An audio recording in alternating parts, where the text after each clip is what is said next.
Hello students, myself Vivek Ranjan Srivastava, wishing a pleasant good morning to you all. We are studying physics for class 10th and in this video lecture we are going to discuss that which combination is used in our domestic electric circuit. Okay, if we want to design our domestic electrical circuit, then at first we have to conclude that whether our circuit will be in series combination or parallel combination. Okay यानी कहने का मतलब कि जब हम लोग अपने घरों में लाइटिंग करते हैं या फिर इलेक्ट्रिकल सर्किट अपने घरों में बनाना चाहते हैं तो उस समय हम लोग को सबसे पहले कंसीडर ये करना होता है कि हमारा सर्किट जो होगा वो सीरीज में होगा या पैरेलल में होगा। तो इसको देखने के लिए हम लोग देखते हैं कि हम जब सीरीज कॉम्बिनेशन में अपना इलेक्ट्रिकल सर्किट डेवलप करना चाहते हैं तो बहुत ज़्यादा ये प्रॉब्लमेटिक हो जाता है। क्यों? क्योंकि मैंने बताया था आपको कि सीरीज कॉम्बिनेशन में जो एप्लायंसेज होते हैं, ठीक है, वो आपको एंड टू एंड एक दूसरे से जोड़े जाते हैं। एंड टू एंड एक दूसरे से जोड़े जाते हैं, इसका मतलब ये है कि इनके पास, ठीक है, एक ही स्विच होता है। आप यहाँ पे एक ही स्विच होता है इनके पास, ठीक है, जिसके चलते जब इसको हम लोग स्विच को ऑन करते हैं तो सारा एप्लायंस एक साथ ही ऑन हो जाता है, ठीक है, और जैसे ही स्विच को ऑफ करते हैं तो सारा एप्लायंस एक साथ ऑफ हो जाता है। यानी इसमें सीरीज कॉम्बिनेशन में हम लोगों को अलग अलग एप्लायंस को यूज करने के लिए सेपरेट स्विच नहीं मिला होता है, ठीक है, जिसके चलते ये कॉम्बिनेशन जो होता है, ये जो सर्किट होता है वो प्रॉब्लमेटिक हो जाता है। मान लीजिए कि आप अपना होम सर्किट बनाए हुए हैं, उसमें आपको टीवी और बल्ब दोनों सीरीज में जोड़ दिए हुए हैं।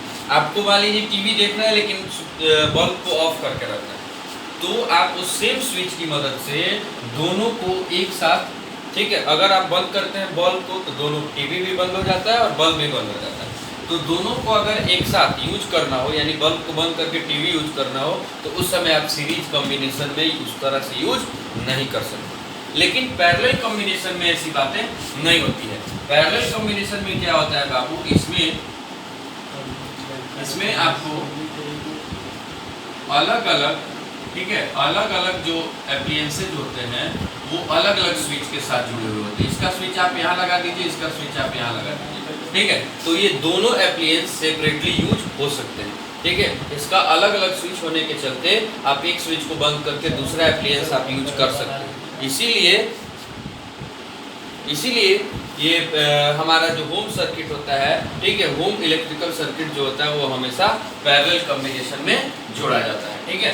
तो यानी कहने का मतलब कि when we want to develop the domestic electrical circuit then we have to consider our circuit into parallel combination always, ठीक है।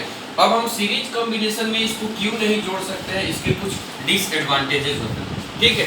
तो सीरीज कॉम्बिनेशन का डिसएडवांटेज नंबर 1 ये होता है कि सीरीज कॉम्बिनेशन का सर्किट में, ठीक है, सारे के सारे एप्लायंस जो होते हैं वो सेम स्विच के साथ कनेक्टेड होते हैं। यानी अगर एक एप्लायंस काम करना बंद कर दे तो बाकी सारा का सारा एप्लायंस जो होता है वो आपको स्विच ऑफ हो जाता है। अगर आप एक को स्विच ऑफ करें, ठीक है, तो इसका बाकी सारा का सारा एप्लायंस जो होता है वो ऑटोमेटिक स्विच ऑफ हो जाता है।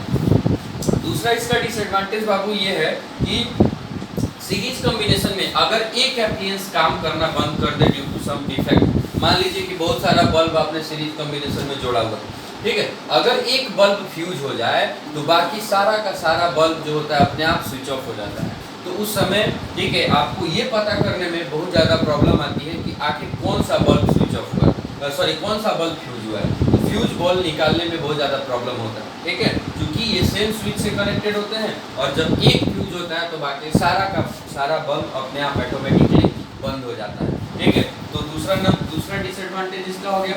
तीसरा डिसएडवांटेज इसका ये है कि इसके सारे एप्लायंसेज को 220 वोल्ट का करंट नहीं मिल पाता है, ठीक है, इसमें से करंट जो होता है वो बढ़ते जाता है।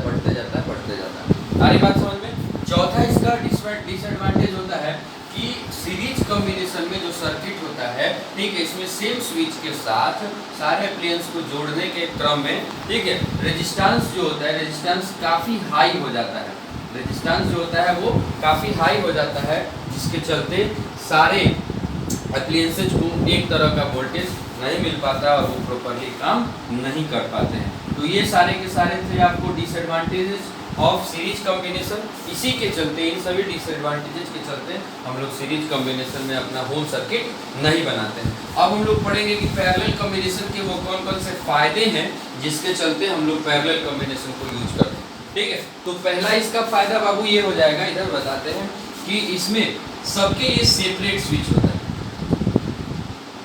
सबके लिए सेपरेट स्विच होता है, जिसके चलते हम लोग इंडिविजुअली, ठीक है, सारे एप्लियंसेज को यूज कर सकते हैं। सेपरेट स्विच होने की वजह से हमको जब जो एप्लियंस यूज करने का मन हो उसको सेपरेट स्विच की मदद से यूज कर सकते हैं। इसमें क्या होता है कि सेपरेट स्विच होने के चलते, ठीक है, आपको अगर एक एप्लियंस काम करना बंद भी कर दे तो बाकी सारे के सारे एप्लियंसेस एज यूजुअल काम करते रहते हैं। ठीक है, इसमें एक जो सीरीज कॉम्बिनेशन में प्रॉब्लम था कि एक बंद हो गया अगर किसी प्रॉब्लम के चलते तो बाकी सारे क्लोज हो जाते थे, लेकिन इसमें क्या है कि स्विच तो अलग अलग है, तो जो बंद हुआ है जिसमें डिफेक्ट आया है वही एप्लियंस काम करना बंद करता है, बाकी सारे दूसरे एप्लियंसेस जो होते हैं वो एज इट इज काम करते रहते हैं। ठीक है, इसमें होता है पावर सप्लाई लाइन में हर एक एप्लियंस को 220 वोल्ट का करंट मिलता है। ठीक है, और इसमें रेजिस्टेंस जो होता है वो लो होता है, जिसके चलते हमारा पावर सप्लाई लाइन जो होता है वो अफेक्टेड नहीं होता है। तो इन चार फायदों की वजह से हम लोग अपने होम इलेक्ट्रिकल सर्किट में पैरेलल कॉम्बिनेशन का इस्तेमाल करते हैं। अब हमारा नया टॉपिक बनेगा इस चैप्टर में इलेक्ट्रिक पावर। ठीक है, इलेक्ट्रिक पावर पढ़ेंगे। बाबू हम जानते हैं कि जब हम कोई भी काम करते हैं, ठीक है, तो उसमें एनर्जी लगता है। ठीक है, और आपका जो एनर्जी होता है, जो वो एनर्जी होता है वो वर्क डन के बराबर होता है, वर्क डन के बराबर। ठीक है, तो अब हम लोग ये पढ़ेंगे कि इलेक्ट्रिकल पावर क्या होता है। तो हम लोग जानते हैं कि काम करने का जो रेट होता है, the rate of doing work, the rate of doing work is known as power. The rate of doing work is known as power, यानी power equal to work done by time taken. चूंकि हम लोग यहाँ electrical power पढ़ने जा रहे हैं तो हम कह सकते हैं कि the rate of doing electrical work, the rate of doing electrical work is known as electrical power. The rate of doing electrical work is known as electrical power. We can define the electrical power in the following way, that the work done in per unit time by the electrical current, the work done in per unit time by the electrical current is known as power. So हम लोगों को power का यहाँ से formula मिल जाएगा, power equal to work done by current, work done by current by time taken.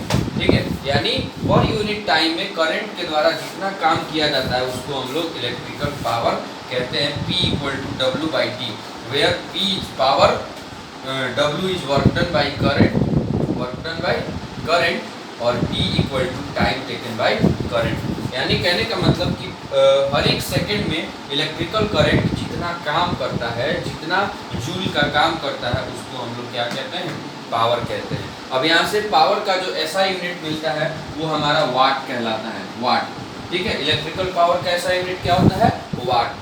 1 watt equal to, हम जानते हैं कि किसी भी चीज़ का जो ऐसा यूनिट होता है उसके फॉर्मूला से मिलता है। तो वर्क का हम लोगों को ऐसा यूनिट मिलता है क्या, जूल, वर्क का ऐसा यूनिट जूल मिलता है, और टाइम का ऐसा यूनिट सेकेंड मिलता है। तो जूल पर सेकेंड को 1 जूल बाई 1 सेकेंड को 1 वाट कहा जाता है। ठीक है, जनरली हम लोग इलेक्ट्रिकल पावर के रूप में एक बड़ा यूनिट यूज करते हैं जिसको हम लोग किलोवाट के नाम से जानते हैं, और हमारा 1 किलोवाट इक्वल टू 1000 वाट के बराबर होता है। ठीक है, यानी 1 किलोवाट 1000 वाट के बराबर होता है। ठीक है, हम लोग इलेक्ट्रिकल पावर के बारे में पढ़े, इलेक्ट्रिकल पावर का फार्मूला पढ़े, कुछ और दूसरे फार्मूला होते हैं इलेक्ट्रिकल पावर निकालने का, वो हम लोग नेक्स्ट वीडियो में सीखेंगे। और इस चैप्टर का एक last topic heating effect of current बचेगा, वो पढ़ेंगे, तब जाकर के आपका चैप्टर खत्म हो जाएगा। Thank you very much.